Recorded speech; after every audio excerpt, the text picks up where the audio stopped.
Wolf back. What is going on? Your boy, the Wolf of Roto Street. RotoStreetJournal.com. We breed and feed you fantasy wolves here with your Week 9 sit-start show. A little early today, 8 a.m., but we got a banger of a game. Kansas City Chiefs versus Miami Dolphins, and I know you guys probably want to watch that game. I certainly want to. At the end of the day, we are football fans. It's why we do what we're doing here. So if we can get in a little early, have a little coffee with the Wolf Pack, and still get to all your sit-start needs, get to any news you need to cover. There doesn't seem to be a ton that we're going to have to track early on. If it seems that way, maybe we could always work out a halftime show or something. We'll figure it out. But we're hoping to get through all the news, all your questions early so we can all, you guys and us, enjoy that Miami versus Kansas City showdown. That should be an absolute banger. But come on in. If you're here with us early, it does greatly help us out to get that thumbs up in early on in the shows. All the likes, shares, and retweets do truly help us grow. I know CJ will be on his way momentarily as well. He texted me at 7:30 he's showering, so maybe he's just taking the longest shower in the world. Needed to have that update that he was cleaning himself for once in his life. But no, come on in. I'm going to cover the Thursday night recap real quick. It looks like some of you guys planted out Brunil Jacobs, 3:46 a.m., 6:21 a.m. for Campanelli. Definitely had some campers out waiting for this show today. So you love to see that. Thank you again, guys. We'll definitely cover this news and get on to all your questions in about 15, 20 minutes tops. So that way we are ready to roll for you. But let's dive on in to that recap of Thursday Night Football.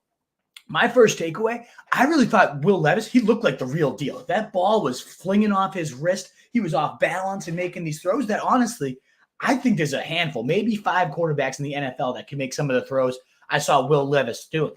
The ultimate downside to this, though, is he's stuck in this Titans offense, archaic, run heavy. You know, that's how they bleed you out and kind of pound you into submission. If he was in any other type of, pass happy scheme, he certainly has shown more in just these 2 games than any other rookie quarterback so far this year. In terms of live arm, we didn't see much of the mobility, unfortunately, this Thursday, but in general, he has that it factor. His teammates seem more excited to be playing with him. Why wouldn't you? The ball just again zipping all over the place, dropping dimes. I know it was a tough game for a few of their pass game products, particularly DeAndre Hopkins, 11 targets, only caught 4 of them for 60 yards. But you do like to see the workload. Too bad, though, we couldn't see him get to the end zone a second time. But you know who did get in the end zone? We called this one on the Thursday night show. I think it was Chillard who sent us some money for this. Deontay Johnson, finally. He hasn't gotten a touchdown since Ben Roethlisberger. No longer. He catches a touchdown, 7 catches, 9 targets, 90 yards, and a touchdown. That brings us to really my only other big takeaway is Deontay not only finding the end zone, but just can 2 weeks in a row now, significantly out-targeting and out-producing George Pickens. A devastating day if you started George Pickens, 2 catches, -1 yards. It seemed like Deontay's first game back, Pickens was still that alpha, and then it's slowly, for the past 2 weeks, definitely gone into Deontay's favor. So Pickens, no longer a must-start, a guy that we have to consider the matchups, who they're facing, what the game flow is going to look like. Pickett himself, 160 and a touchdown. He's never been usable. But Najee also looking pretty good. I mean, pretty good's a very big stretch here, but 69 and a touchdown. He got there for you in fantasy. I know my man Omar, shout out to you, sent him the DM. We got him in your lineup. We're pumped you did there. Jalen Warren still, again, outperforming him. Ton of explosiveness, looking far more efficient. That kind of Pollard versus Zeke comparison to last year. He's not quite, obviously, Tony Pollard right now, but 11 carries, 88 yards, in addition to 25 through the air. There's a really solid effort there from Jalen Warren as well. That's all I got for our Thursday Night Football takeaways. So let's hit some news. In the quarterback position really is the most busy at the news. And again, we'll pack 15 or so you here. We're used to like 30, 40, 50. We'd love to have you help us out. That thumbs up button will get us out to more people, but also, of course, shares, likes, retweets. And as we wanted to make sure to stay at the top too, you guys have been so generous through these first 4 weeks. It's certainly never expected, but always greatly appreciated. And if you want to catch the line, a little bit shorter of a show today because we're trying to get off right before that kickoff for the Miami game. So ultimately, if you want to make sure your answer gets in, you cut the line. We should be able to get through everything. I'm not trying to, you have to pay me to get the answer today, but it does go such a long way as we're trying to get CJ new laptops and things of that nature. So please do consider supporting you guys. And if you want just the freeway, the thumbs up, it really does. All righty, Week 9 quarterback news. Let's dive on in. Sean McVay says Matthew Stafford game time decision, but last night Schefter tweeting out that he's unlikely to play. Definitely a downgrade to everything in this offense. Maybe Darrell Henderson sees a bigger workload as a result, but ultimately you got to expect the efficiency to go down in a Brett Rippon-led charge here. Not something anybody here is looking forward to. It certainly gives you a little bit of pause. I mean, Puka, do you play him? He's a little banged up, and he's also someone that is questionable, that they haven't had a full he's going to play. He's going to be active, quite declaration on yet. Cooper Kupp will be in there. And honestly, you got to trust him. You can't bench Kupp. I know the last couple of weeks have not been pretty for him, but ultimately he's too damn good, especially if Puka sits too. You really can't bench Kupp. Puka's a little bit trickier, but ultimately you could potentially have him in there as well. What's up, CJ? How you doing? Pretty good. How about you? Looks like my sound was off. Could you say it again? Pretty good. How about you? Now I got you. Just making sure it wasn't muted or something over there. Yeah, world's longest shower over there. I'm saying you finally cleansed yourself in like the water. I do the lay down shower where like I sit down in my shower, relax a little bit, and then I lose track of time. That's crazy. Lose track of your bearings. There's no relaxing in the football season, CJ. Get out of here with that shit. The dogs for a little stroll, and then we're good. Hey, nice. Sounds like a nice little Sunday morning that you don't typically get to get. Maximizing those daylight saving the bonus. Oh, no. I got my laundry done. Went to a little Brazilian party last night. Had about 5 tequila shots, 10 high noons. Not good. But. Oh yeah, you have the day off today, so you probably tied a good one on here. How you feeling? You actually seem like you're looking better than you were after the Halloween party. Oh, last week was tough, but yeah, no, I was good last night. Gotta stick with the clear alcohol is the best. Looks like Campanelli's having himself a party over there too. We'll bring in our guy momentarily as we rip through this. I'll probably seeing Campanelli looking like that. I might have to crack into an early brew for this show here, getting the juices flowing. I'm talking about do some mimosas for the 9:30 a.m. Game we got here. But we left off there with Stafford likely being out. Would you still just lock in Cooper Kupp and Puka, or do you have any hesitation with either? So I do have Puka in my biggest league, but I have no other options this week with Amon-Ra out, so I just kind of have to put him in. Yeah. But I was going to actually ask you the same question. If for people that don't have that situation, is he where are you ranking him this week? Yeah, I still have him as a fringe top 20 guy. I think I have him at 18, 19 in that range. You don't know who Rippon's going to lock in on, if it's going to be Puka, if it's going to be Kupp, if either of them will matter. Does it matter if Rippon locks onto you? Probably not. It's going to be ugly. But I don't know. We've seen I have faith in McVay at least to get those short dump offs. We've seen Baker walk in with 3 days of practice and engineer an okay offense. So I'm out there starting. I have Puka in over Christian Watson, for example. Of course, Christian Watson will finally have that one useful day when he's finally benched on my team. But I can't go to him over Puka. It's the locker room. They'll never respect me if I go to this guy who's been an absolute animal for me all year and I bench him for some absolute loser. The softness of Christian Watson needs to hit the bench for a little bit, and he needs to get himself together. So yeah, I'm playing Puka honestly where I have him. I believe I have him in my rankings +6 ECR, so maybe I'm a little bit too high on him. It's not I feel great about it. Again, it's Brett Ripien or however, I think it's Rippon is how you say it. But yeah, I have Puka +7 ECR here above the likes of DJ Moore, Gabe Davis. And I don't know that part of me is maybe I should bump him down a little bit as I look at some of these names I have him ahead of.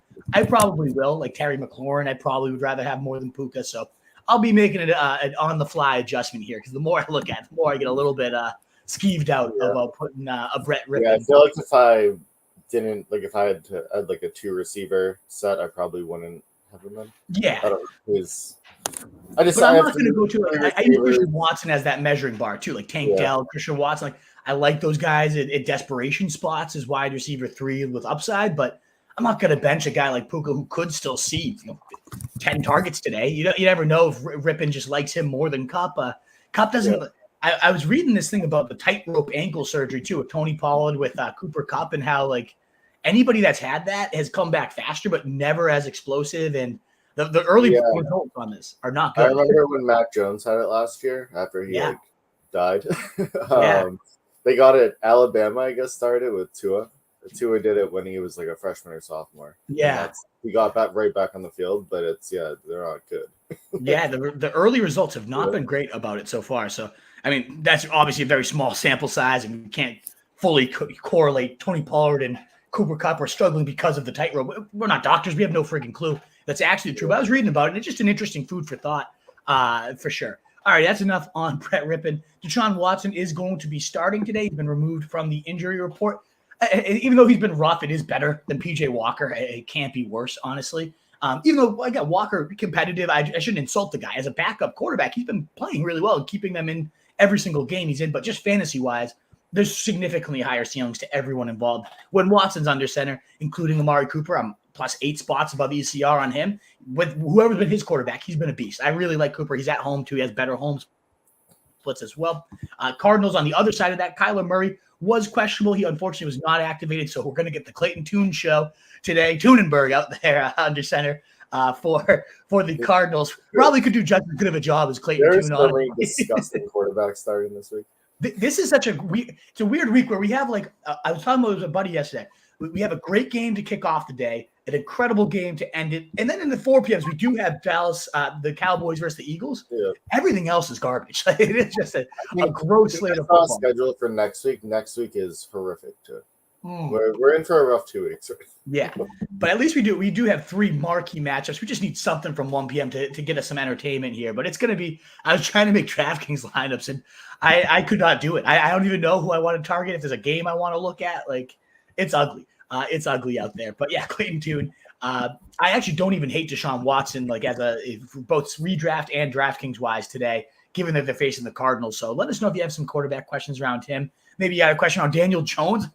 Again, it's such a gross situation that you might have to have Daniel Jones in your lineup. You won't have Waller on the IR. Tyrod Taylor also going to the IR, so at least 4 games without Darren Waller. Does not help Daniel Jones's cause here, his number 1 target, but sounds like they might get both their tackles back. They were at least listed questionable for the first time. They've been doubtful. So Neal and Thomas coming back. That would be huge for this offense, given how bad the pressure rate has been. They can kind of kick those makeshift tackles back in if they want them at guard, or just throw them to the trash heap where they probably belong. Either way, better protection. I still, and maybe it's just the disgusting, I can't quit you, Daniel Jones.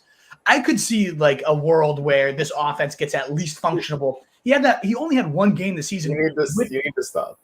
I know. With his line, I'm just trying to wish it into existence. It's the power of manifesting here, CJ. My best ball teams could really use a Daniel Jones injection right now. They're going well, but I could have even better results going on right now. But he only had 1 game with Saquon, really, or 2 games rather, to start the year, including that Arizona game. The Cowboys game you throw out, he looked good. I mean, that second half, that was the offense I was expecting to have all year. We've only seen it for legitimately a half of the season, a single half, so nothing. But I just still think there's something there, and I don't know if they'll ever regain it. I don't think I guess I just was insane. I don't know. Running backs, we'll move on to get away from these hideous quarterbacks. Josh Dobbs will be the backup today for Minnesota, but you got to expect he'll probably start eventually once he gets to learn this offense. So Jaron Hall, fire up your Atlanta defense. I actually like firing up Minnesota even more. This was a crazy stat. I don't know if you saw, I tweeted it out, CJ, when I was doing the defensive rankings. Minnesota is the number 1 scorer in fantasy defense across the last 5 weeks. You'd never guess that. I tweeted out and I was like, no one can guess who it is. And one person eventually got there after 40 guesses. But it's nuts. They have been actually legitimately good fantasy defense. And it's they had 1 21-point day, a 17-point day, but then they had 9, 10, 1 2-point day against the Chiefs. But other than that, they've been really good. I think they had 9 points against the 49ers just a week or 2 ago. On Monday. They've actually played good. And Daniel Hunter, I believe, leads the NFL in sacks right now. You get Taylor Heineke with no Drake London today. I sneaky really like the Vikings today defense-wise. That's my DraftKings defense for sure. And definitely it's a weird week for defenses. I know we're on running back news here. But just I know a lot of you might have defense questions because you got your Eagles facing the Cowboys, your Cowboys facing the Eagles, you got your Bills facing the Bengals. Some of these defenses that you typically just kind of set and forget. Chiefs in Miami. There's a lot of these high-powered offenses going against the defenses that you might normally just set and not think about. So I think the Vikings, nobody talks about them, and I think they're a great defensive play today. Back to running backs, though. Dameon Pierce is going to be out. Devin Singletary will be starting. It's not a good matchup. It's ugly. I do think Mike Boone's also going to be involved as a pass catcher, as he was last week, too. So if you're looking for gross, hideous volume, it's going to be Singletary today. I think the matchup's rough. I don't think Singletary's any good. I think the run game as a whole has been bad, but I can't be worse than Dameon Pierce. So this is going to be, at least at minimum, I'm still seeing Singletary. He's out there in over half the leagues right now. I have him. I'm not starting him. I don't want to start him if I don't have to. But ultimately, this could be the day maybe he does have 100 yards and he just takes over the backfield the rest of the way. It's kind of what happened with Chuba Hubbard when Miles Sanders, who was sucking all year, he sat. Chuba came in, had a really good start. He's the guy now. Like that happens far more often. And Miles Sanders is the highest paid running back of this free agent class, and they felt that it was that bad they benched him. So it could happen certainly for Dameon Pierce. Singletary is the guy this staff hand brought in as well. So at minimum, he has to be rostered. And if he can be tossing on flex. Again, I don't love the matchup, but you're going to get probably 15 touches in a bye week like this. You can do worse. And speaking of Chuba Hubbard, he was named the starter. I was getting a little bit nervous about starting him. But the fact that he's a starter, the fact that Reich's going back to him, I could see Sanders getting a little bit more worked in, but maybe not. I mean, he only played 2 snaps last week. Blackshear played ahead of him. I do think Chuba's going to get the chance. I know Mike wrote a great article about this. It's actually flip-flopping kind of some of my decisions I had to make after I read it. So shout out Mo on that one. He's facing Indianapolis, who's given up the 5th most points to backs. 17 or more points to 5 straight running back ones are the Indianapolis Colts. So if Hubbard gets started early, he had a great workload last week, 73% of the work, 75% of the expected fantasy points all went to Chuba. He just didn't capitalize on those 3 goal line attempts. Otherwise, we probably wouldn't even be talking or worried about playing Chuba Hubbard. If he gets the workload he got last week in this week's matchup, I think we're getting 17 to 20 points. I just needed to be confirmed the starter. I feel pretty good about him. He's up into my top 20 running backs now. I did bench Henderson. So this was my dilemma, CJ. It looks like we might have got a super chat. So we're going to bounce right to that in a second. I have Singletary, Chuba, and Henderson, all kind of those like gross filling in backups that are like all in kind of okay spots this week, though. Which one would you go of those 3? Chuba, Henderson, and probably go Henderson, Chuba, Singletary. Yeah, I had Henderson in. I switched him out after I read Mike's article for Chuba, and I keep going kind of back and forth. I'm worried about Brett Rippon. Like, I know that means more of run-heavy script, but what if they just do nothing? What if they just get completely blanked? I feel like at least Chuba, like the Colts matchups have been fun. I talked about this with the Truth on Thursday. They have a league high 136 snaps per game, like them and their opponents combined. Their over-unders have combined for 53.8 on the season. It's second behind only the over-unders of Miami. So they consistently have like tons of plays run, tons of shootouts in these Indianapolis games. So I don't know. I just kind of want a piece of that. Like I'm intrigued by Chuba, and that's kind of where I'm leaning there. So I have Chuba, but at least for right now, but I don't know. I might go to Henderson. We'll see. I keep flipping and flopping there. But yes, honestly, I don't think they all kind of stink, but like I don't think they're bad options. No, it's not like you're picking an RB2, like you're picking an RB1. No, we have like a owner in my league right now. I'm trying to make a trade with him, starting Keontae Ingram and someone even worse for the second one might be Algier. I think Liam's starting freaking like Algier and Jamal Williams maybe McKinnon. Yeah, so you're in an okay spot. So like I don't mind any of them. I'm happy to put. It's more so I like them all kind of. So it's just like which one do I like the most? And I think it's Chuba. But Mr. Trey Sarasenko kicking us off with the first super chat of the day. Thank you so much for the $2 support here. What do we got for you? He's asking full PPR: Rashee Rice, Watson, Tank Dell, or Shaheed. You want to make sure to get this one in ahead of that kickoff for sure because you got Rice playing. These are all in that lump of like interesting wide receiver threes. Someone's going to have a really good day out of here. Who's it going to be? I lean Rice, just like the growing role and the best offense here. I don't know. I have Tank Dell and Watson. I have to start one of them myself, and I've had a hard time going back and forth with each of those guys as well. So I don't really know. This is a really tough one. Do you have a strong leaning on any of these guys, CJ? Because I can kind of break them down, but I'd love to hear what you're thinking. I kind of want to go Watson out of these. Is this going to be the bounce back week for him? I think this is the week. I'm not super high on them, but out of this, like they're all kind of like in the same area for me, like the same tier. I would probably go Watson. Yeah, I'll go Watson. He had 8 targets last week.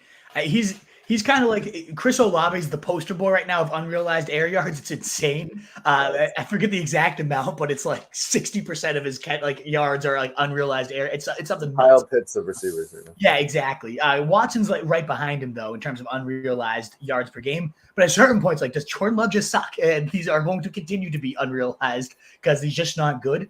Maybe. We did see, of course, last week the Cowboys just blitz this Rams team. So Watson does have the highest ceiling. I checked Mr. Trey Saracinko to see if I could get you a little bit more clarity. I'm not even kidding when I say this. Wide receiver 35, Rashee Rice. So as my gut, reaction was Rashee Rice. Wide receiver 36, Christian Watson. 37, Tank Dell. 38, Rashid Shaheed. I'm not even kidding. There's not even a single space in between these four. Because I was like, all right, usually I like to go off my gut on the show. But do I have anybody ranked significantly higher than the others? And I can just kind of know that early in the week I had some research based on it too. No, it's literally 34, 35, 36, 37, 38. Those four in exact order. I do have Shaheed actually a tier below them, though. That's where like a tier cut is. Man, this is a really tough one.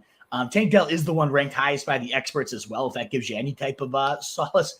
I actually, in my lineup, I have Dell in ahead of Watson right now, too, so maybe I have to flip-flop in my rankings. I do think if I had Rashee Rice myself, I'd be playing him over either. So I'm going to go Rashee Rice here. CJ's feeling the Watson bounce-back game. One of my favorite analysts, Scott Barrett, I was listening to his podcast while I was getting ready this morning. He loves Christian Watson to have his big bounce-back game today as well, and I love Scott, so that's another feather in his cap too. Let me know what you decide, Mr. Trey Saracinko, because I'm also in such a blender in between Watson and Dell. Like if you want to ride this together, and we can like celebrate and hit the DMs if they hit, or mourn together tonight if they all suck. But I would go Rashee Rice if I had that option. I unfortunately don't in my main league. So I'm personally, I think, going Dell for my own personal one, but I'd go Rashee Rice. Awesome. Well, thank you so much for the support. Again, any more of you that do want to toss in that super chat, cut the line. It is never expected, but always so greatly appreciated. It really does. Every bit helps your guys here. So thank you again. But the freeway, over 30 here, we're finally getting it pumped up here for the morning. Do consider hitting that thumbs up button for us. Shares, likes, retweets, all that great stuff. It really does. If you can't super chat, which we totally get, that is a free way to support your guys, help us get out to more people. It really, really does mean the world, as the truth loves when I say. All righty. Just to wrap up running backs, Barkley is off the injury report. You can feel great about him. I'm really excited to see, again, maybe the only person on earth that's excited for Daniel Jones to return to the lineup, but I do want to see what this looks like when he has his two empty Hillary has an influence. I think that's what it is. I've just been trying to manifest it for our You're the only person that continues to talk about them when they're literally like the worst team in the league. They are actually statistically eyeball test. Everything about them is horrible. So I don't know why. I just think it's the first time he's going to have his two tackles. I think unless they're ruled out, and then I don't care. But I just whenever that week comes where the line is healthy, Saquon's healthy, I want to just see what this Dayball offense looks like. I'm not ready to. I'll tell you this, CJ. If they do end up sparking like a second half, just like decent enough offense.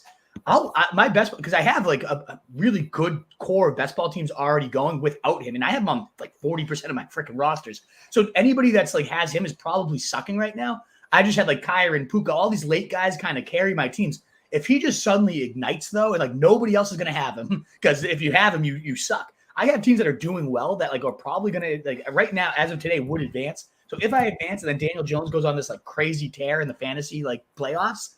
Nobody else will have. We'll see. Just like game theory wise, I got to keep manifesting it into existence. We can retire early with that 3 million underdog best ball win someday. Mostert, he's off the injury report. You're playing him. It's a tougher matchup against the Chiefs. Jeff Wilson was getting a little bit more involved last week, but you're still playing him. Ready to cut loose Aaron Jones, and I'm guessing we're going to get some questions about him. I feel a lot better, honestly. Matt LaFleur has been pretty open about his injury situations this year. He told us when Christian Watson was going to be on a snap count, and he was. He told us Aaron Jones these next couple of weeks, I'm going to have him on a pitch count. He was. Unfortunately, it was horrible. But if he's ready to cut him loose, I have a hard time benching Aaron Jones, especially in a week like this with so many buys. I feel like you got to get him back in your lineups at this point. It could be just yet another disappointing effort, but Aaron Jones is one of the few players out there this week that truly can just go 30 points and boom, flip your lineup. So I'm playing him where I have him. I don't have him very often. I didn't like his price preseason, so I don't really have Aaron Jones in many situations. My brother actually sent me this trade, CJ, Aaron Jones or Marquise Brown. And we wrote about Marquise Brown yesterday. I love him as a buy low. Just kind of wanted to toss that out there. Who would you take on that deal? Aaron Jones or Marquise Brown? I'm very off Aaron Jones this year. Like, yeah. I'd probably go Marquise Brown there. And he has Marquise Brown. I told him, and he was kind of, I like Marquise Brown. He's been, a wide receiver 2 in 67% of his games with garbage thrown to him. Now he has the softest schedule coming up. The next few weeks are tough. The playoff gives the second best schedule among wide receivers, so should have Kyler Murray for that. Was the wide receiver 7 in fantasy points per game, wide receiver 5 in targets per game, with D-Hop out and Kyler Murray in the lineup those first 6 weeks last year. He's a bona fide wide receiver 1. Love the guest that will hopefully be making an appearance soon on the call-in over there as well. Last running back note is Imaro DiMarcaro is out for the Browns. Against the Browns, rather, for the Cardinals. It means that Keontae Ingram and Tony Jones will be forming maybe the worst backfield that's ever been trotted out in NFL history. And I say that with honest, no exaggeration. Historically, both of them are bottom 20 all time in the NFL in terms of yards per carry, in terms of like any efficiency metric. They're 2 of the worst running backs to ever step on an NFL field. Somehow that's all the Cardinals are able to muster. 2 of the historically worst running backs are going to be sharing a backfield today. Oh my God, it's going to be abysmal. It does make me feel actually a little bit better about Trey McBride. Let us know. It's a good Cleveland defense. So like Trey McBride, Marquise Brown, I get that people are a little bit wary of them. You got Clayton Tune at quarterback. It could be just 0 points, swallowed up, nothing happens. Very real, probably over a 50% chance that is what happens. But I do think the running game will be a complete and utter non-factor, and they'll have to attack through the dink and dunk game. So at least in half in full PPR, I bet you're still going to get 10 or so targets to Marquise, maybe 10 or so for the tight end as well there, Trey McBride. So let us know if you have questions on those guys. Much less wide receiver news. I'll rip through this quickly. Puka was questionable. It does seem like he was leaning towards playing with those limited sessions, but still something just to make sure you're tracking. He appears likely to suit up, but with Brett Rippon playing borderline top wide receiver 2 this week, where he's normally a number 1 wide receiver you lock in without question. Josh Downs is expected to play, but it was a little bit of a kind of cryptic tweet from Schefter as he announced it, like he'll give it a go and he wants to be 100%. I think he's going to play, but again, something you must track ahead of kickoff here because the Panthers would be in a fine spot. That ends up actually being one of the better over-unders of the 1 p.m. slate, so it's not horrible. We mentioned Drake London is out. I bumped Pitts up like 2 spots as maybe the de facto number 1. It is the only reason I do really mention it is Taylor Heineke is taking over at quarterback, and he's been fantasy viable himself, yes, but also in terms of supporting like both McLaurin and Dotson last year. And for multiple seasons, he averaged right around 16 to 17 points per game. If you're desperate for a quarterback today, I think he can actually do worse than Heineke, and I think he might sustain a product today, whether that ends up being Kyle Pitts or have you seen that video that's going the rounds on Twitter where it's like Kyle Pitts is in pass protection as Jonnu Smith throws a pass to their third-string tight end? As a guy that bets on Bijan to score every week, it's painful. Yeah, I don't know why you do that. That's one of the most moronic bets. Like, it's just you're trying to bank on Arthur Smith being a rational human, and it's clear that that's never going to happen. A lot of people were hyping up Van Jefferson, whose snaps ended up going up once London was out. But actually, I heard this one from, again, Scott Barrett this morning. Kadarius Hodge, as soon as he stepped into the lineup, again, you're probably not using Kadarius Hodge. We're talking maybe like DraftKings Millie Maker type shit. He had 70 yards on like a quarter with Heineke, and there's like that backup QB narrative, which we've seen actually happen, like practice squad, plays with his guys, he has his chemistry. They put him in it, and like Hodge was his guy. The targets per route run, the yards per route run, all that was ridiculously efficient. So just something to take a note of there. Both Seahawks wide receivers are in, so it does make it tougher to start JSN, but I know last week's you called it JSN week. He kind of bailed you out with a late touchdown, but hey, he got there, 12 points. You still feeling JSN again this week or no? Hey, just keep throwing him those screens. He's really good. It's just a matter of how much volume will there be. But yeah, I love the player. Josh Palmer, this is one note that kind of happened last night that is important too. Josh Palmer was ruled out. So Quentin Johnston, it's against the Jets. I don't think this is where he gets going, but I still think absolutely worth a stash on your roster at this point to see what happens. The door could be open. I get a lot of Christian Watson vibes to Quentin Johnston. Does nothing, doesn't really have his quarterback's trust. But when he finally is like, they have no choice but to use him, and he comes in, like, could just see him going nuts and catching a deep bomb. Or he's not much actually of a contested catch guy, but he's really good after the catch. We've even seen glimpses of that already this year. I hope they just start to use him that way. What'd you say? He's very weird because he's just kind of like a screen and like a shallow cross guy.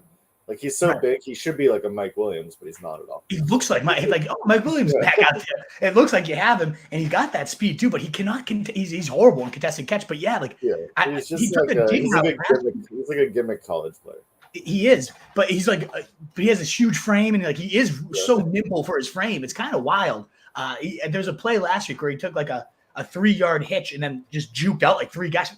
How does this guy that big like move with those type of? There was a stat about how he has like the most receiving yards after the catch, other than Deebo Samuel in like college over the last decade. So he's like in that conversation with that type of elite after the catch, but they're not using him that way. They're jamming this round hole to a square peg into the round hole type of situation, and it's just not working out right now. So hopefully maybe this opens up some of those more layup targets for him. Guyton might, of course, Jalen Guyton's now questionable. Like it would be just classic fantasy to have like Jalen Guyton, nobody even has heard of for like 4 years, just come in and play all the snaps ahead of him or something like that.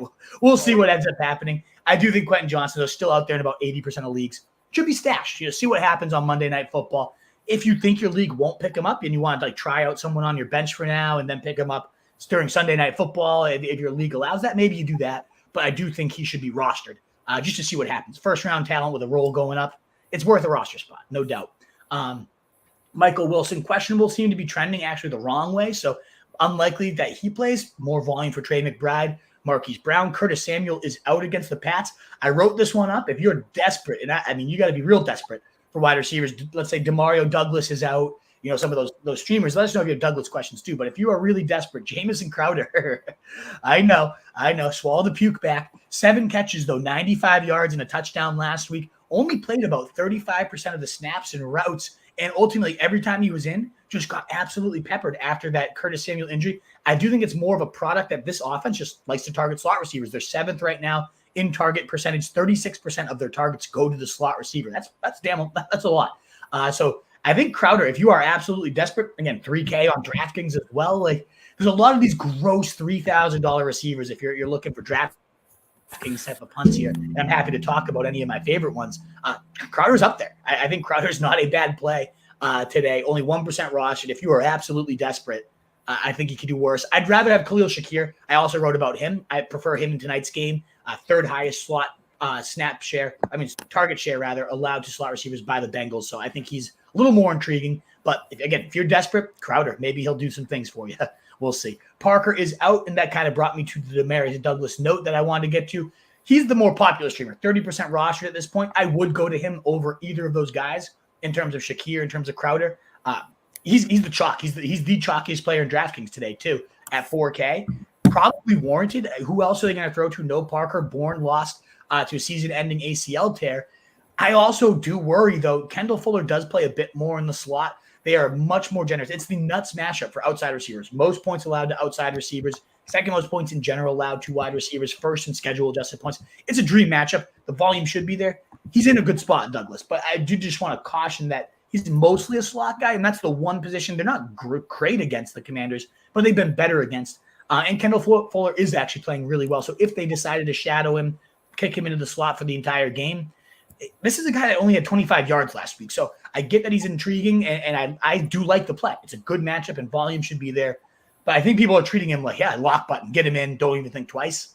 I think we have to at least pause. What's your feelings on Pop Douglas? I know he's been a big hyped guy, especially since training camp. I mean, we've been hearing about him. So yeah, no, I'm a fan of him as a player. Good in probably PPR leagues. He's not going to score your touchdowns. Probably he's not going to put up like 95 yards, but he could go like 7 for 70. He could, yeah. I mean, the one position that the Patriots, especially at wide receiver, have ever done well at is slot receiver. So, I could definitely see that 780. If maybe he does sneak in the end zone, he has a huge day then. But it could also be 5 for 25, and they just, it's the 31st scoring offense, yardage wise too. Yeah, I think he'll lead the team in targets and receptions the rest of the season. Yeah, I could totally see anything. Does that mean anything? But yeah, which means absolutely nothing. Congratulations, you're the fattest kid in the camp, the heavyweights. Like that's the award you're winning at that point. But I agree. I like the player as well. The only other note I had was Odell Beckham for wide receivers. Not content with his role. Is he even worthy of a squeaky wheel narrative? Probably not. A lot of middle fingers going up from Campanella. Yeah, he's already whining and already. I didn't come here. I just go blah, blah, blah. I don't even want to read this quote. I don't think he deserves it at this point. But, hey, maybe you get like a deep bomb or two. For what it's worth, eyeball test-wise, I know he had a 0 last week. he does seem to be moving out there like actually kind of well. I know. I like he prefaced that. He did have a 0 last week, where he's moving well. But he had like 3 end zone targets, which like there were just bad throws on. And the week before, I think he had 5 catches, and like early on a drive, they kind of got him going. It's like, oh, Odell, he might be back.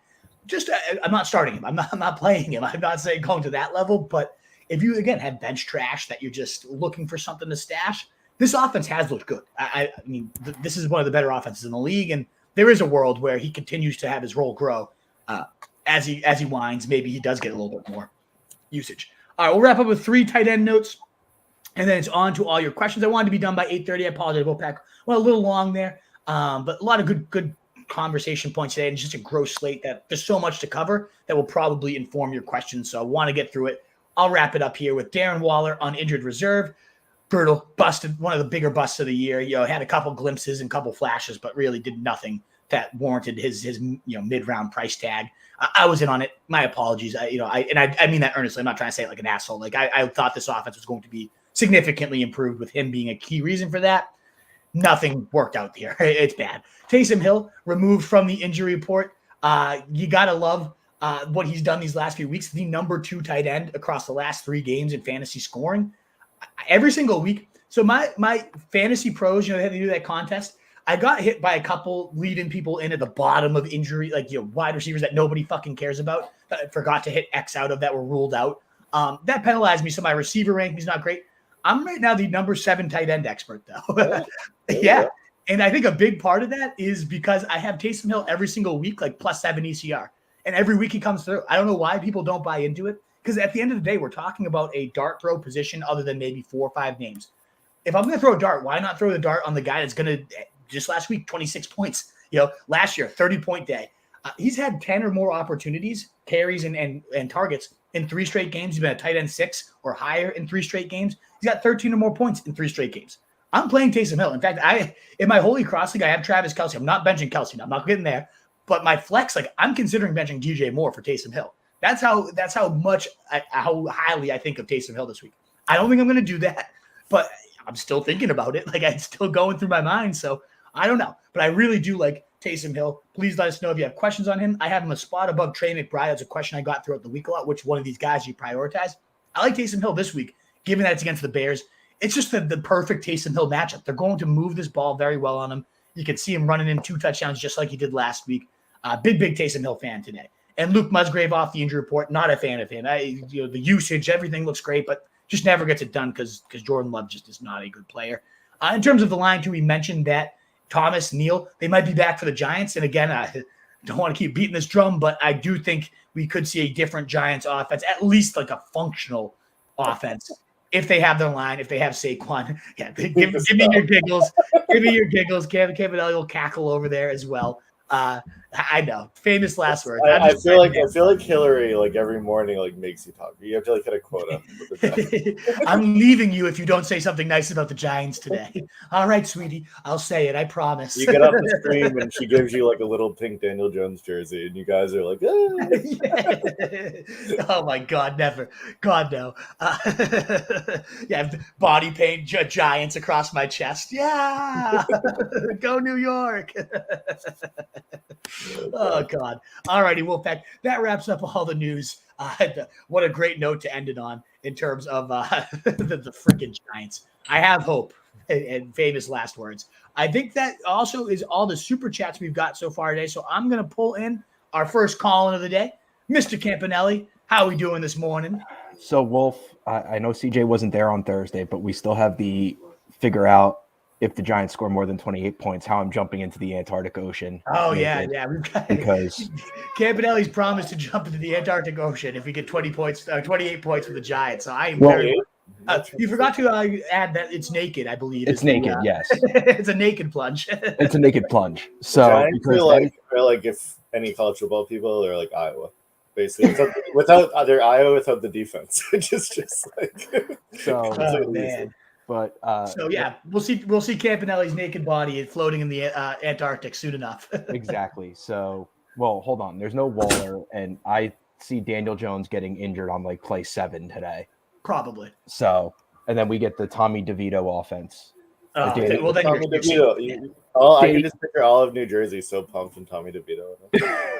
Oh, it was like an earthquake, and then it, we fell off into the Atlantic. But anyway, 2 questions on a full PPR team. I have Purdy on bye. Would you roll out Minshew, or would you roll out, who was my other option? Howell. Ooh, it's a pretty good one. 2 of my favorite, so you're actually not in a bad spot because there's some really bad quarterback situations I'm hearing of today. I do have Howell a couple spots above Minshew, especially after last week. I mean, what do you have? 400 yards, just about 397, 32 fantasy points. The quarterback won last week, and really just he had that one dud against Buffalo, against the Giants, who have been sneaky, actually really good against quarterbacks, especially the last few weeks. He's got 5, 8, and 1 finishes in 3 of his last 4 games. I mean, he's been rolling. I feel good about Howell. As much as I do like Minshew too, I think he's a tier below Howell. Do you feel similarly, CJ? Yeah, I've always been a Howell guy. I'm a fan of Howell. I'll give you like 17 or so. Yeah, we've been on Howell all preseason. He was one of our sleepers of the year. Yeah. He's really come through for us, and that's a guy I'm going to keep riding. I like Howell. And then it just sucks. So I don't think they'll have any problem. And their defense is also probably going to be much worse too. As weird as it is to say, that hideous game could end up turning into one of the higher scoring games of the week. Like if the Patriots do their part, I know they're going to score their points. But with their D line now completely in shambles, maybe this game has I don't want to call it a shootout, but like a pop firefight. I don't know. There's a little bit. There's something there. So then my other question too is, with Downs being as questionable as he is, would you drop KJ Osborne to keep Shakir on the bench? So if Downs isn't in, you can transfer, run Shakir, or do you drop Osborne for Dobbs and just run Dobbs out there? Romeo Dobbs, you're saying? Yeah.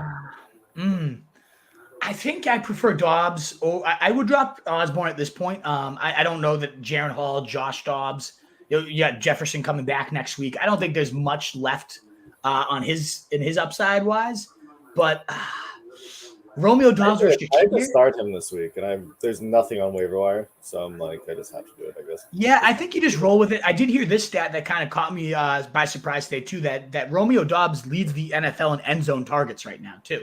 So I know he hasn't been overly consistent with yardage, but he continues to get those touchdowns. He is great in the red zone. He can get deep every now and again too. So I'd probably roll Romeo Dobbs over Khalil Shakir, despite liking Khalil Shakir quite a bit. But even though Dobbs plays it, he's a 1 o'clock and Downs is a 4 o'clock. Oh, is he? Are you sure about that? Let me double check. Downs is a 4 o'clock start. Oh yeah.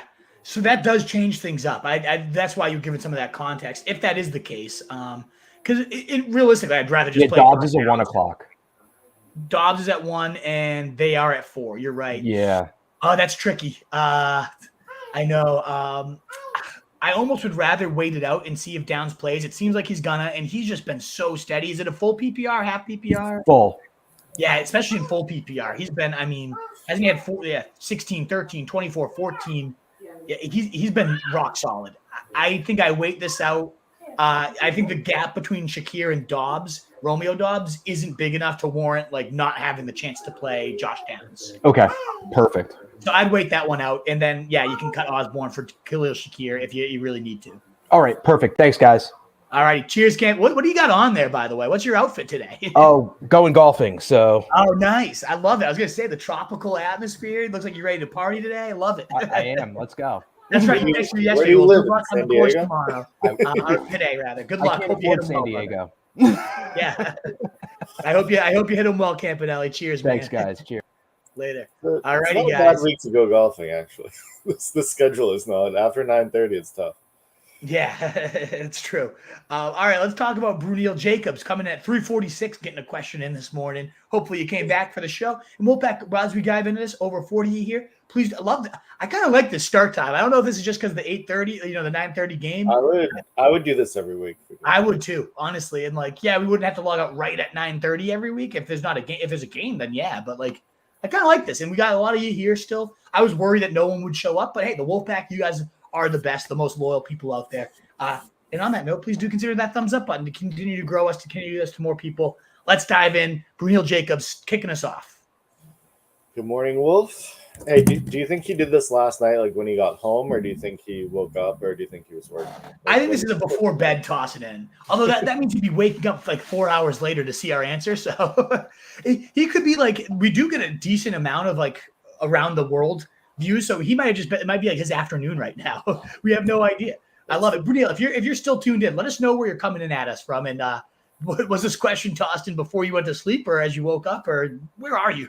Let's get some more context here. Good morning, Wolf. With the recent injury to Josh Downs, should I play him or should I not risk it and play Tank Dell instead? So Campanelli kind of helped give us some context. Downs does play at 4, whereas I believe Dell's at 1. You'd have to kind of make this choice. I still have Downs significantly above Tank Dell in my rankings. Should he be out there? It does seem like everything's trending the right way. I would wait it out here for Josh Downs. Now, that being said, who's your backup plan? Khalil Shakir is the guy I keep recommending. He plays tonight. You should be able to go out and get him if ultimately he is ruled out here. But yeah, I mean, Downs has just been so consistent, so steady. 23 catches, 315 yards, 2 touchdowns these last 4 weeks. He's been really good. So Downs is like a must play for me in most situations. And you just have to have that backup plan ready. I don't think Tank Dell is warranted going in ahead of Downs. Do you feel any differently than that? No, I'm with you there. I was just seeing if there's any news at all. But yeah, it looks like he's going to play. It sounds like they're optimistic about him for sure. I'm not a Germany guy, so. Guten Morgen, football. I think if I had to guess, it's good morning, Wolf. Are you ready for some football? Is my guess as to what this German is. Or it's just. Did you see that tweet I sent you yesterday? That was awesome. No. It was Mike McDaniel. I did see that. Yes, yeah, that was like cool. the reporter from Germany or wherever the hell was cool. And he was just like ripping. It made me laugh because it's like American beat writers are just like, so how do you feel after winning today? Yeah, it's just like so useless. Yeah, I love the question. Yeah, that was awesome. McDaniel shouted it out too. He's like, he gave him like a shout out too, right? Yeah, like, you could see like McDaniel's brain is like, oh, I like really respect this guy. Yeah. Like he'll be on staff next week. Unlike the dorks that do American. Yeah, exactly. Same question from Thursday. Superflex League. Do you go Daniel Jones or drop Jones for Heineke? I have Herbert at quarterback and Goff on the back. I think we know which way I'm going, CJ. Which way are you going, though? I'm going Heineke. You're going Heineke over Daniel Jones? My sleeper of the week. I mean, I don't hate it. It probably is honestly safe for the Daniel Jones because there is, I think Campanelli himself said, like 7th play of the game, injury risk. You get the neck flares up. Could this come down to just another like if the tackles are in, maybe you play Daniel Jones. I'm going Daniel Jones though. I think he kind of has his bounce back today. Not huge. I'm not expecting a ton, but the Raiders is a good matchup. I don't know. I'm leaning Jones there with no Drake London. Is Waller even worth the IR stash, or do you think just drop him at this point? He was. I mean, he was tight end 4 or 5, wasn't he? Like as bad as he was actually still like okay fancy because the tight end. The last 2 weeks has been okay. It really does depend on if you have Kyron Williams and Darren Waller, like maybe not. But if you're not using the IR stash for anything meaningful right now, then yeah, of course, just keep him in there. You know. Yeah, sure. I'm going to go refill my coffee, and I see Campanelli's here, but why don't you get this one? Half PPR, start Osborne or drop Osborne at Demario. Campanelli with another gross question. I actually just dropped Osborne for Quentin Johnston, so I'd probably go Demario. How about you, Wolf? Demario, yes. Can you hear me from here? Yeah, we got you. Campanelli again, half PPR. Need 2 running backs and a flex, so sit one of these. James Cook, Mixon, Henderson, Singletary. I'd probably rank them in that order for me, so I'd sit Singletary. I would go. I rank them Mixon ahead of James Cook, but ultimately I have Mixon and James Cook as my top 2 guys there. So yeah, I don't know what to do about Henderson. He's looked okay, and even in a tough matchup last week, got it done as a receiver, so he ultimately got over to 10 fantasy points again. I think he'll be fine. I think he will too, but again, the ripcord. What? I don't know what to do with Ripien back there, ripping, it just doesn't feel great. I'm going Chuba over him, and I'm locking it in at this point. I'm going to go Chuba Hubbard over Henderson and hope I don't hate my life. Facing Dave Mock, I need the win. Like a 2-game losing streak. What better than David Mock to come in to get doormatted? I need to stop. Probably just texting you nonsense. Well, he doesn't. Yeah. Kyle Toons, I need a receiver 3 and a second flex, full PPR. Addison, Ford, Tank Dell, Dobbs, Dotson, Singletary. A lot of interesting options here. I still am I worried about Addison? Yeah, you can't not be with the quarterback play, but I'm such a big believer in the talent, and I think they're going to figure out ways to get him the ball. So I like Addison here. Of the next one and a second flex, man, these are all very interesting. I think I go Singletary over the wide receivers just for the volume here. It is full PPR though. I keep Over wanting Ford, to go Jake Dell, and he keeps coming up short for me. Over Ford? Ford worries me. I mean, there was a 3-headed nightmare last week. Yeah, maybe you go back to Ford, though. It's such a great matchup against Arizona. He's got that big play juice. He looked healthy last week somehow after the sprained ankle. So maybe last week you got to be a little bit worried that 10 touches did go to Pierre Strong, and this became more of a 3-headed shit fest. But maybe Ford does kind of peel himself out and rise to the top there. So, yeah, I guess I go Ford. I think Ford I like the most. Yeah. So I'll go Ford and Addison there. What about you? No, I'm with you right there. Cool. Brent Australia. Start 2 of these. Mike Thomas, Puka, Downs. So sit one of these. Yeah, I still put – I think Downs you waited out for him. Brent, if you need to pick up Khalil Shakir for a night game immediate plug-in, should Downs be ruled out? It does seem like he's trending the right way. Both of those other guys, Puka and Downs, I do have a decent amount ahead of Michael Thomas. Thomas is just doing what he does. 5 catches, 45 to 60 yards. Maybe he'll get in the end zone every 4 weeks, but I don't know. I don't really – it just seems like Shaheed's either going to blow up, like Olave, Taysom Hill comes in vultures. They're just – he might be like the 4th or 5th on the pecking order in this offense right now, obviously with Kamara too, being the complete and utter focal point. Mike Thomas is like a 7.5 every week. Yeah, 6.5 to 8 points. Like I'd rather just wait it out for Downs and hope Puka just can somehow be the guy that Rippin locks in on. Yeah, Nicola Henderson or the Gus bus? I gotta go Gus bus. 3 touchdown day. I mean, 20 points in back-to-back weeks. I'm aboard. I'm riding the bus. How about you? I really wish they traded. I thought I saw something where they tried to trade for Derrick Henry, but maybe making that up. Yeah, no, and I think the Titans GM vetoed it. No, it was the Titans owner. They agreed to the trade, and the Titans owner nixed it. Oh, but that what it was? Yeah. That would have been fun. With Chavez, Nico or Pittman? We'll go Nico this week. Big week for Nico. I like Pittman, especially with Downs a little bit questionable. Coming off a 14 target day, I really like Pittman. My rankings don't reflect that, so I am going to change my rankings up. Yeah. Nico's in my anytime touchdown this week. I don't hate it too. I like Nico today. I have him at 16, but I'm going to move Pittman ahead of him, especially with this Downs somewhat shakiness. I like Pittman a lot. Andrew Farino. Need 2 in PPR. Nico, DJ Moore, Puka, DK. Jeez. A lot of good options here. Part of me, I'm kind of thinking Nico and DK here. This is one of those situations where you don't have to rule out the risk of Puka at this point. And DJ Moore also why get the 2 backup quarterbacks when you can at least get a couple catching passes from starters? I know DK has been very, very underwhelming, but I personally like him more than DJ Moore or Puka. Do you feel differently? Say that again. Sorry. I'm going Nico and DK myself. Nico, DK.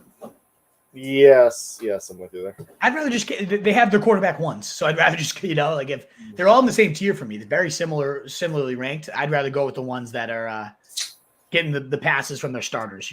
That's what I prefer. I definitely feel you there. Yeah. Nicola Lewin, do you drop Pickens yet? Did you see that touchdown? Well, that wasn't a touchdown. I cannot believe he did not get 2 feet in there. He was in the back corner of the end zone. He his right foot touched where it says like the team's name in the end zone. He had probably like 4 feet to get it 2 feet in, and he just completely lazy, just like his left foot. It was like Keishon Boyd, like in week 1. It's like, do you know you're not playing in college anymore? What are you doing? Yeah, that sucks. Damn. And he makes some of the craziest touchdown grabs like you'll ever see. So an easy one like that. Honestly, it depends on the size and the competitiveness of your league, Nicola. Like he's so talented that in most cases I don't drop Pickens. No, but if you're in a 10-teamer that only starts 2 receivers and you have 5 receivers that are ahead of him on your roster, then most cases I'm not dropping Pickens. I know how disappointing that was, but we've seen Deontay get injured time and time again. He doesn't need a Deontay injury to be relevant. It was just a bad week, a really bad week. I get it. I could see the hate cut being a very viable thing, but no, I don't drop Pickens yet. Most cases, you'd have to have a really shallow league to do that. Yeah. Blue knockout Pearson. Wow, tough guy. Rice, Dotson, or Singletary in the flex today. Downs is still questionable. I don't have time to wait. I still waited out for Downs. I mean, you could pick up Khalil Shakir if you needed to. I don't, and you could play Rashee Rice. He'd be my next one up for this. But I personally would wait it out for Downs. He's going to play. Everything seems to be leaning the right way. And if he doesn't, you can pick up Khalil Shakir. Drop somebody trashy off your bench that doesn't perform today. Especially if your league this is a little bit trickier if your league doesn't allow roster churn, where if let's say Singletary plays and sucks, you can cut him and then pick up somebody else. That makes this easier. If it doesn't allow that, then maybe you just go Rashee Rice over the rest of this. But for me, I'd wait it out for Downs. I just really like Downs. I don't know. Yeah. All right, guys, we got the other options aren't so like home run that I'd probably just wait for Downs. Yeah, I agree. And we got over 60 you here. This is awesome. I really do like this morning time. I might have to maybe this becomes the new routine, CJ. I can get up early on a Sunday. It means we get out of here a little early. I can go to the Anchor, get some mimosas or something. I know. I was just thinking I can get a little brunch after this. My morning lunch. I'm feeling pretty good about that. But it's awesome. Don't worry. I always feel when we get off at 12:45, I'm like, oh, did I set 1, 2, 3, 4, 5 lineups? My sleeper lineup I forgot about. Oh no, the app I don't check. So this is really nice. But the nice part is that most of you, if not more of you, have come and joined us today, and we love to see that. Thank you guys again for following us, even though we're going at 8 a.m. You're still here with us. We greatly, greatly appreciate it. We'll continue to mow through those questions, but just a reminder, that thumbs up button, it really, really does help us grow. If you don't mind hitting it for us, and especially you've seen a lot of new names, Frank, Blue Knockout, some of these guys I've never seen here before. Consider subscribing. We're making that climb to 4K, over 500 new people so far this year. We love it. It's helping us get to new equipment. I got a lot of comments. Like, you need new lighting, bro. No shit. I'm in my fucking kitchen. I'd love to be able to pay and afford new shit. And you guys are really helping us do that. But that thumbs up, all that stuff, it really does go a long way. CJ laptop fun, the Wolf camera fun. We need everything. We need it all. Get yourself a selfie circle, one of those like lights. CJ, I have one. Works. Maybe bring a little bit closer. Lomi, Wolf, hope you're having a good morning. Due to injuries and bye weeks, would you rather play Demario, Singletary, or Chuba? I feel like Singletary is in every single question. Yeah, a lot of people asking about Singletary, and rightfully so. It's a started running back in a bad matchup. We told people to stash him 2 weeks ago. We've had him for a while now. We've been on this train for a while. I do like Chuba there. Again, 5th most points allowed to back, 17 or more points in 5 straight games against running back ones. I really like Chuba today. He's going to get the chance to establish the hot hand. The risk here is he's been kind of ass cheeks for multiple seasons. So what if he just comes out, falls on his face, and they're like, all right, we've had enough. Let's see what Sanders can do. That could happen today. But 2 weeks ago, in a decent enough matchup, I think it was against the Dolphins, he was good. He had the first drive, he had a touchdown. They pounded him right down the field. And this is an even softer matchup. So I think we're going to get a nice 20-touch, 100-yard. I feel weirdly secure about Chuba. I don't know if I should feel as good as I do. Do you want him in Dynasty for a second? No, not at all. But in redraft today, I feel solid about him. So I'm going Chuba there. What about you? Full PPR, Douglas has to get a little consideration. I was a Singletary guy. You're kind of talking me into Chuba, just like MOH talked you onto Chuba. Yeah, Mo, hopefully you steer us right here, brother. We will see. Hey, Mr. Abadi. What's up, boys? PPR, Chuba or Rashee Rice? You want Chuba? Another Chuba one, and another one where I'm leaning Chuba. It happens every Sunday where someone kind of becomes the face of the show. And in all honesty, I feel like more often than not, we've actually been pretty okay. We usually write about that. I feel like there are sometimes there have been absolute busts, but I feel like this year, for the most part, I feel like we've actually, like, when somebody keeps getting asked about it and we keep recommending them, like we had the big Tank Dell week. We've had a couple of weeks. I think for the most part, the guy that kind of becomes the face of the show ends up doing okay. Knock on wood. I don't want to jinx it, but that's kind of become Chuba. And Beatty, I'm rolling Chuba. Let's go him today. Shoot me a text. Let's celebrate when Chuba gets right into that end zone early on, and then it's just a matter of I don't know. I just have a really good feeling that, like, he's going to get started early. He's going to get that hot hand, and he's just going to have himself a solid day. There's risk, of course, but I feel good about Chuba today. I'll roll with you. I don't think I have him in any league, but I'll still, if I carry, maybe I'll throw him in a touchdown parlay to feel it today. Yeah. Krana Shao, what's up, Wolf and CJ? What are you guys feasting on? Our food man, Krana. Feasting on mimosas. Yeah, maybe a little brunch, maybe a little steak and eggs, maybe a little White Russian, maybe a screwdriver. I don't know. I was thinking about maybe getting some tips and eggs down at the Anchor, just kind of treating myself. We don't usually get a Sunday morning like this where we can see all you guys, still have a great time, but then go enjoy breakfast and a great football game. I also just had a little epiphany that we have more people in now than we usually do. Maybe people have to, like, treat their girls, like, right before 1 o'clock. Like, oh, let's, like, do some errands. Let's blah, blah, blah. If they get up at 8, then they're good. Yeah, maybe this is the new game. We'll see. If you guys enjoy it, let us know in the comments. You enjoy this time? Is this going to be easier for you to make the show? We see, again, a lot of new names here. Love to have it. Again, the thumbs up, but also sub. We'd love to have you guys consistently here. But yeah, I'm thinking steak and eggs too, CJ. I don't know. I woke up this morning with a craving, a hankering for some steak tips. I think I'm going to go get some at the Anchor. That's the only part about being a Valley boy now is that I haven't really found my brunch spot yet. There's one in Methuen, but that's like 35 minutes away. It's on the complete opposite side. Get on out here. We can go to the Anchor together.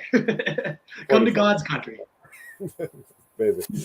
Krana Shah, need a quarterback, Goff on the bye and no Fields. Only options are Minshew, Young, Minshew again, and Heineke. I'd go the second Minshew, not the first Minshew, though. I do actually like Minshew, though, of all these options, definitely. I don't know if, like, Howell was the other one. I'd go him, but most likely than not, I'm probably going Minshew either way, regardless of what that typo is. Defense question, Dolphins, which would be a no for me, and then Bucks defense. Although I'm not really afraid of the Chiefs. I don't know if they can keep up with the Dolphins today. So I will just toss this out here too, Krana. If of these two, I'd go Bucks, but I said it earlier. The highest scoring defense of the last 5 weeks is the Vikings, and I can't believe that stat either. But it's actually been pretty steady. It wasn't just this one huge blow up. They did have a 20-point day, so there's a ceiling there.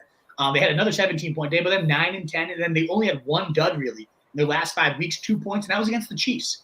They had a good game against the 49ers. I really like this Vikings defense right now. I think after last year where they're getting bombed all over the place, and they're just kind of – early in the season it was that way too, but they've really clamped down. Daniel Hunter's like good for 3 sacks a freaking week just himself. Like I actually like the Vikings defense, and I would say they're probably out there for you. So yeah, I think I go Vikings over either of these. They're my 5th ranked defense of the week. Atlanta on the other side is a good streamer, but of these two, I would go Bucks. But I'm leaning Vikings or Atlanta. The Commanders fucked me so bad this week. Oh, you can't go Commanders with the 2. No, I had the Commanders in like 3 leagues. No. And then they just traded everybody, and I was like, oh, great. See you later. No, thank you. Krana, any players in mind to stash for next week? He's debating to drop Fournette. Oh, no, I'd rather – speaking of stashes, Fournette's one of my favorite stashes. Like, the opposite.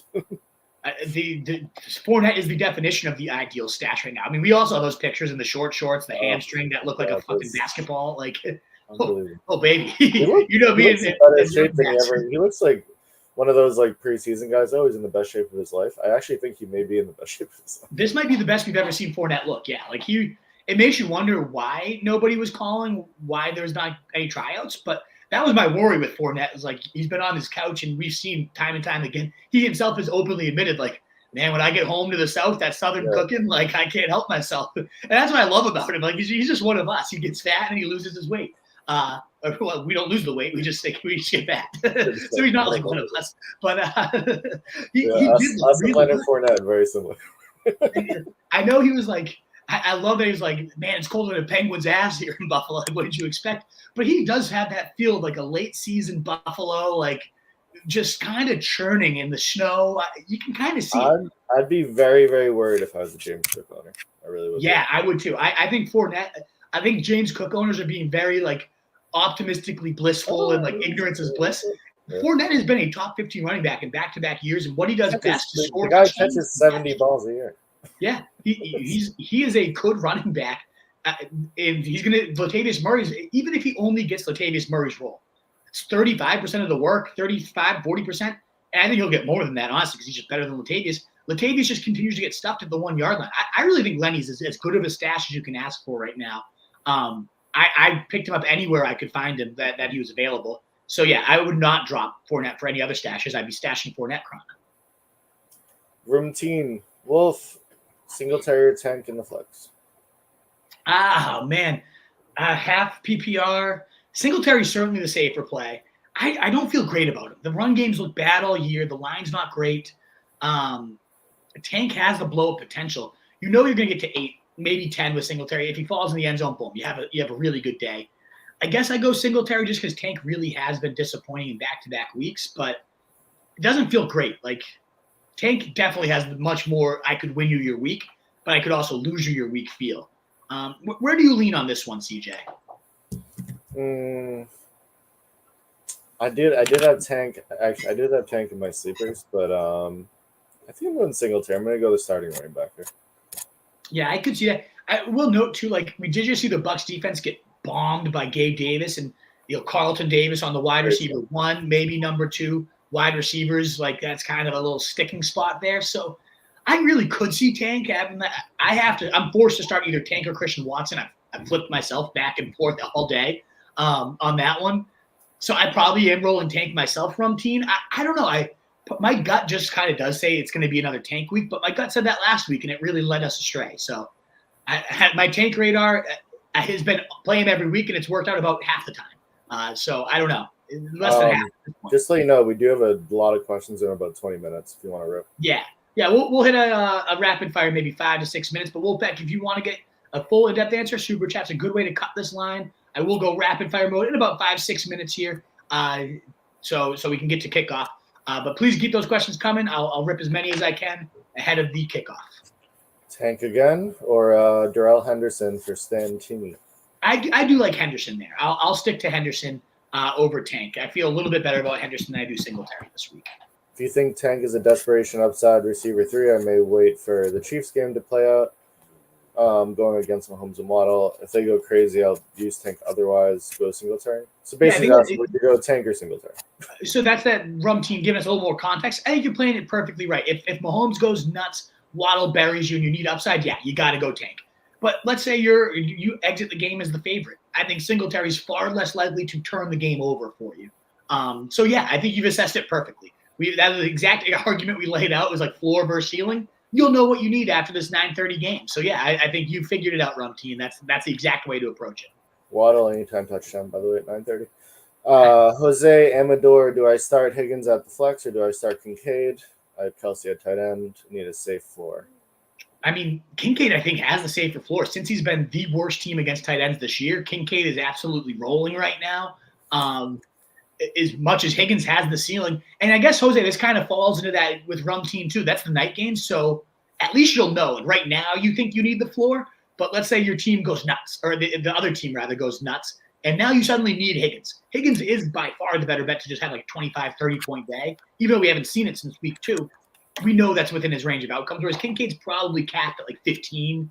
But he is safer. So as of right now, and in most situations, yeah, I'd go Kincaid over Higgins. Isn't that nuts? Like, what do you think, CJ?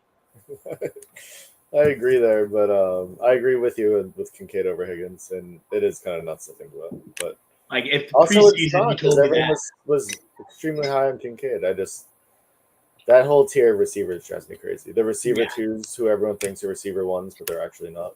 Those guys drive me crazy. Exactly. Sorry, I know it's ugly, but Madison or Hubbard? Hubbard. Madison, I don't want anything to do with the Vikings if I don't have to right now. I'd rather see what this team looks like without Kirk Cousins. And Hubbard's in a really good spot. So, yeah, definitely Hubbard for me. Giuseppe, I'm 4-4. Just lost Waller. Do I drop him or Geno Smith to add a defense?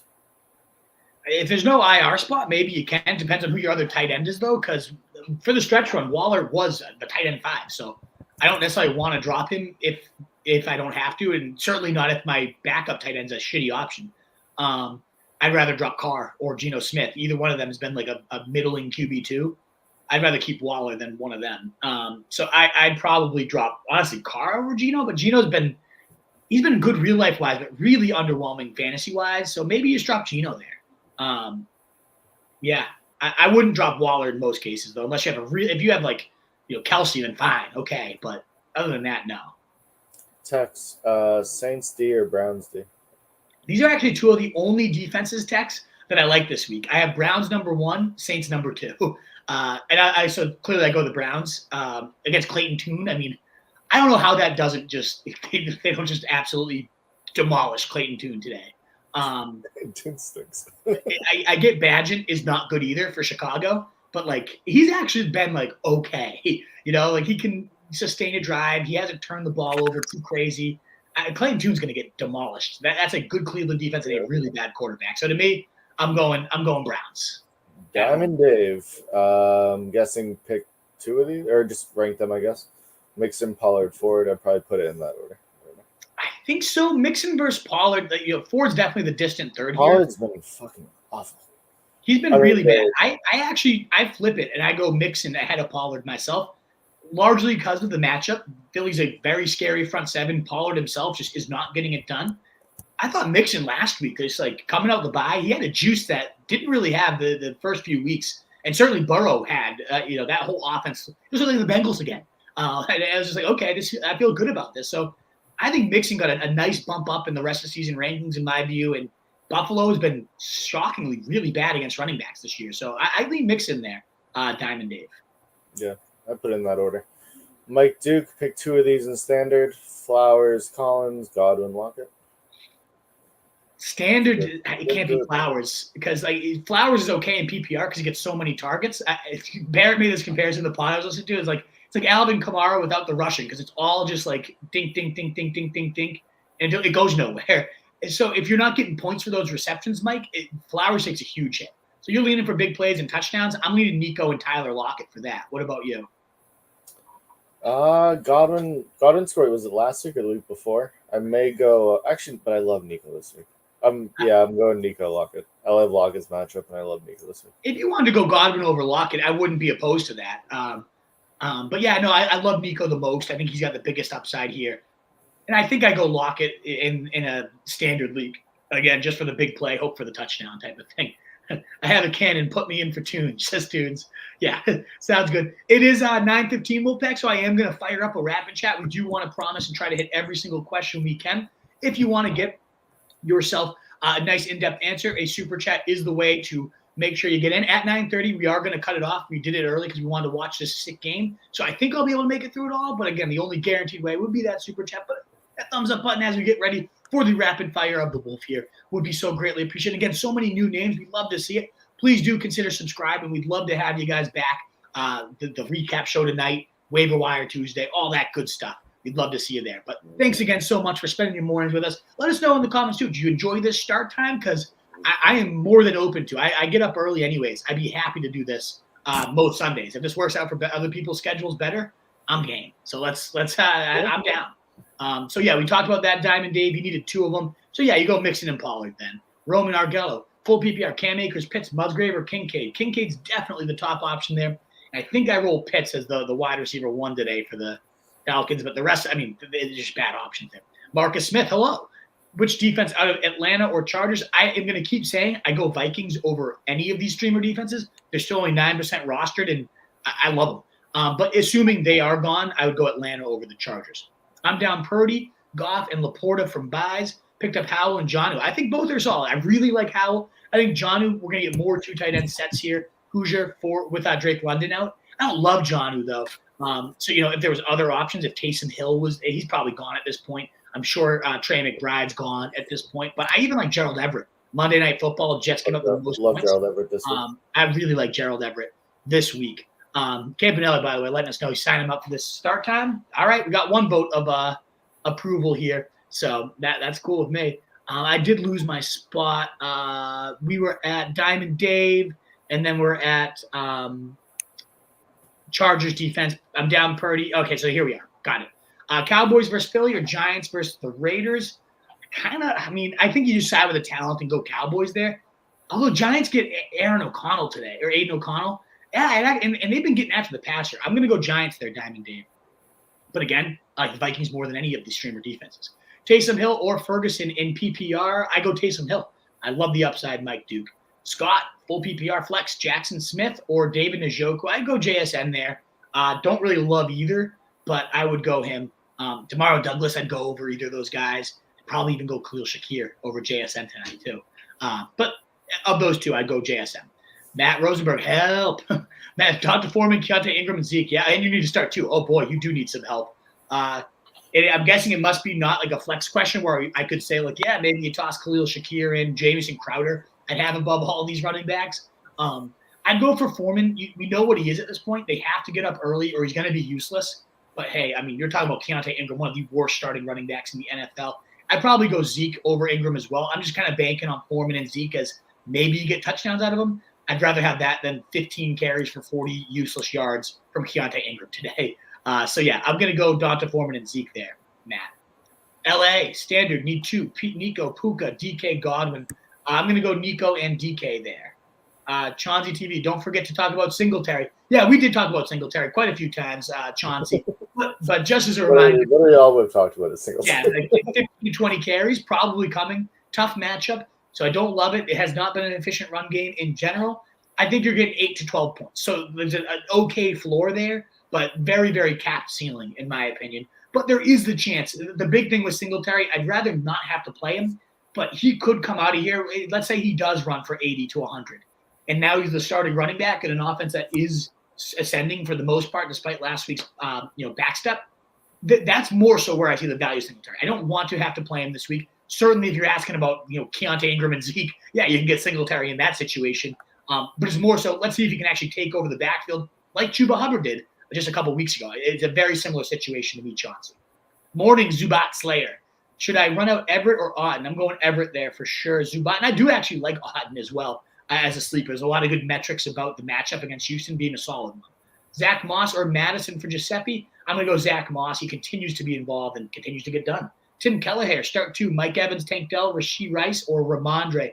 I'm going to go Evans and Rashee Rice there, Tim Kelleher. A lot of people call for a huge Ramondre day. Maybe rational coaching tells you he should be the focal point, but he just stinks this year. I don't know. I'm not buying it myself. Anyone starting Rams receivers? I am. I don't really have a choice. ICT guy, 45.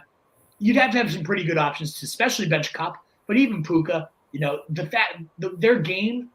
Yes, of course, Stafford helps them out, but it is such a high percentage, like quick hits, that they should be okay. I think. I'm not confident in that. It depends on who your other options are, LCT guy, though. Andrea, good morning. Need two. Bijan Robinson, Pacheco, Mostert, and Stevenson.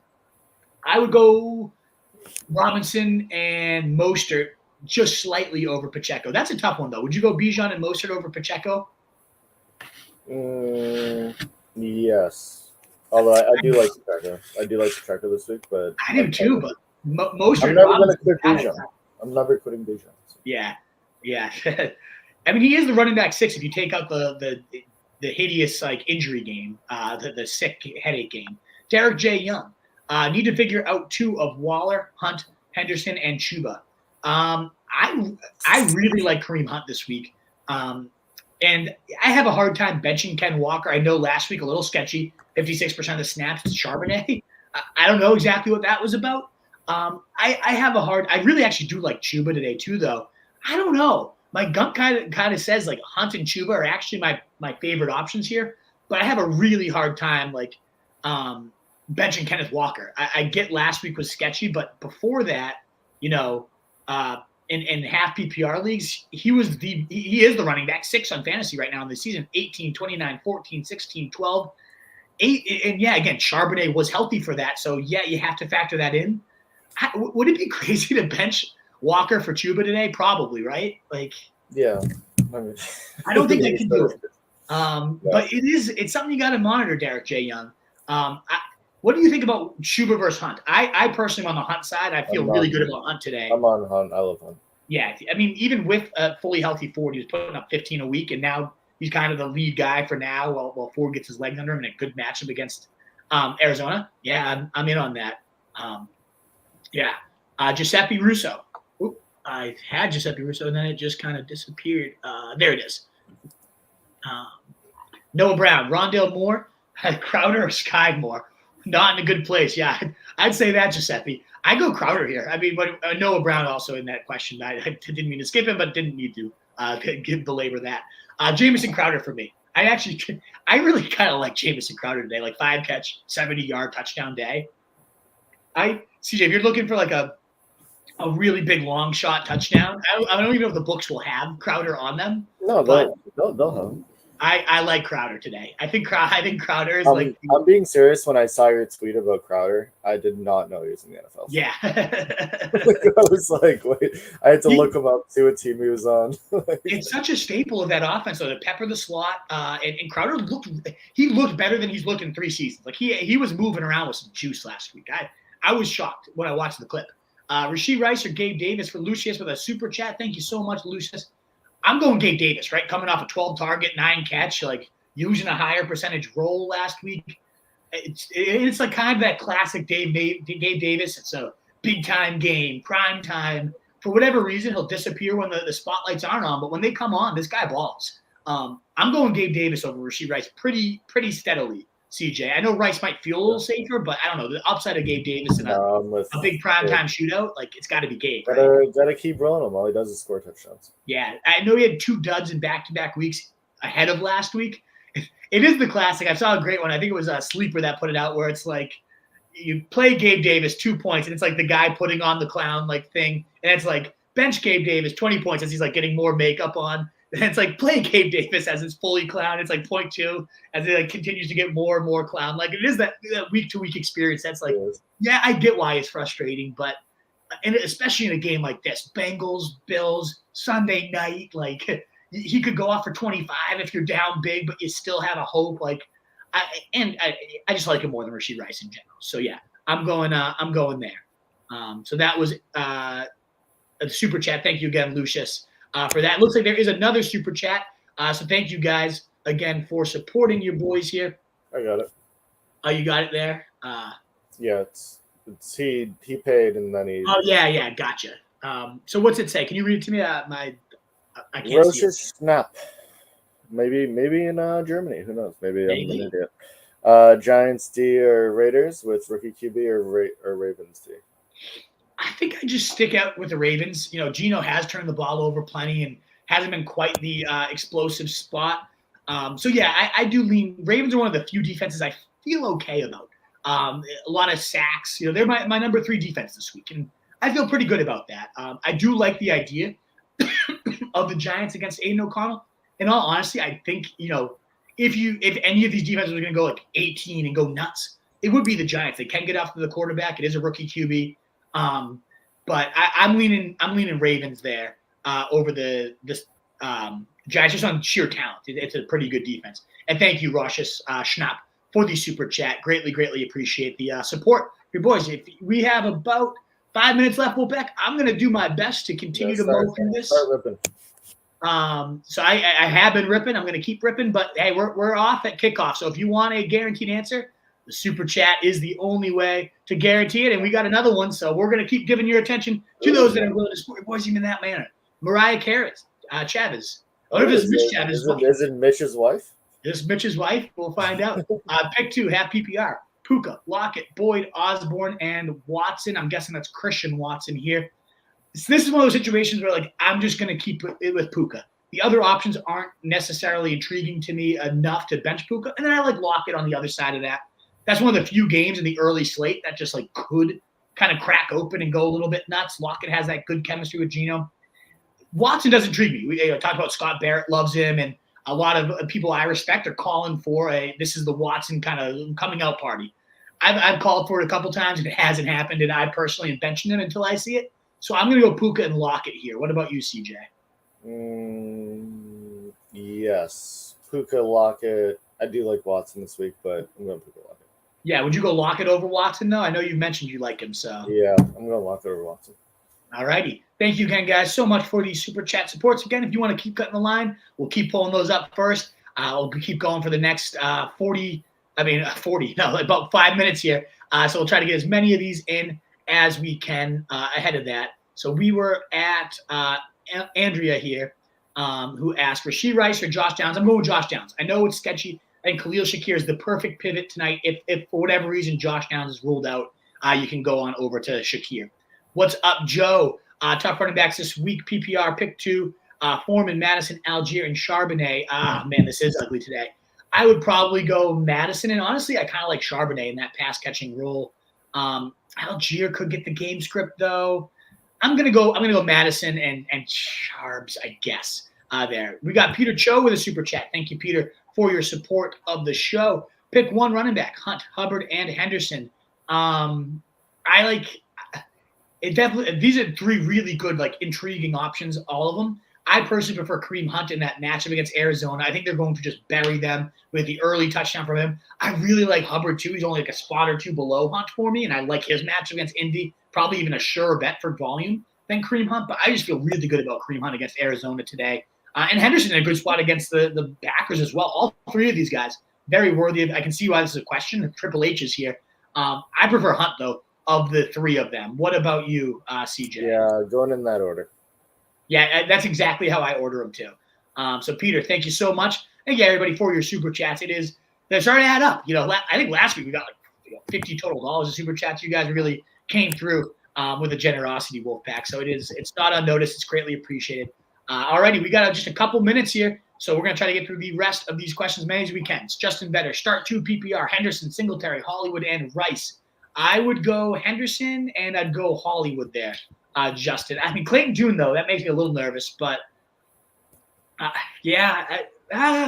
do you think about Hollywood versus Rashee Rice today?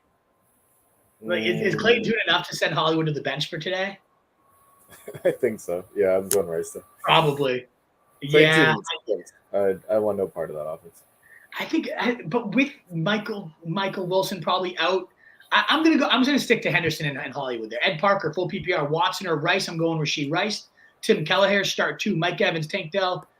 Tim's going to be approaching timeout. We've already done that one, and he says it again. So, Tim, you're bordering on timeout here. But it was Mike Evans and Rashee Rice for me there. Pop Douglas or Puka. I'm going to go Puka, but, man, that's close. Dubs still at it. Taysom Hill always burns me. I'm a big Taysom Hill guy. So, yeah, I do think Carr and Olave, they're so overdue. We already answered half this question for you, Tim, but I'm going to go Schultz over Logan Thomas. Start Kincaid or Hawkinson. I'm going to go Kincaid tonight over Hawkinson, which tells you how much I love Kincaid. Skeeter, Stevenson or Henderson. Half PPR. I'm leaning Henderson there, Skeeter. I'm just not a Ramondre guy. Austin, what's up, brother? Hunt, Shaheed, or QJ? Need 2. I would go Hunt definitely. I think I'm going Shaheed, just rolling Hunt right now. Who are my wide receiver 1, 2, and flex spots? Downs, Lockett, Cooper, Myers, Hunt, Dobbs, AJ Dillon, Shaheed. Jesus, Juan. I'm going to go Cooper. I'm going to go Downs. And then I'm going to go Kareem Hunt for the flex there. Cubanito, 10 points, 10-team, full PPR. Flex Kincaid or Watson. I'm definitely going Kincaid there. Cubanito.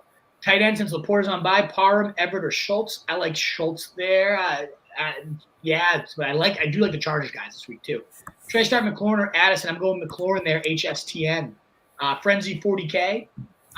Question, pick 1 Watson, Howell, or Mac Jones. I'm going Howell there. Hunter Ford, I'm going Hunt there, Juan. McLaurin or Addison, I'm going McLaurin.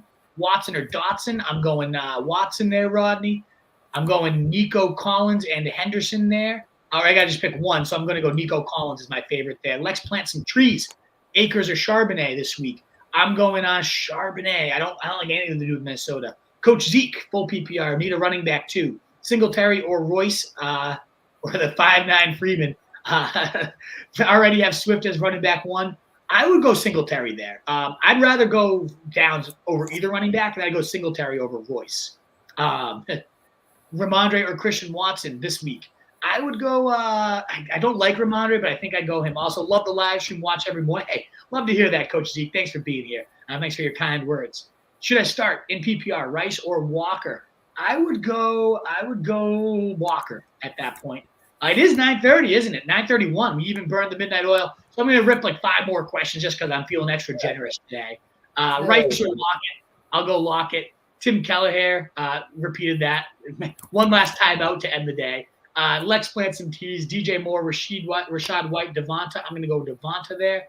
I'm going to go DJ Moore slightly over. It's a standard league. I go Higgins for the big shot of a touchdown there. Henderson, Hunt, Walker, Chuba need 2. I would go Walker and I would go Chuba there. And then last one, we'll go with Bucks. Oh, no, I skipped Keith. Sorry, I didn't mean to skip Keith. Hung Hunt. He is hung. I'm going to go Hunt over Henderson there. And I'm going to go Puka over Singletary. We will wrap that up there, Wolfpack. Thank you so much for the support.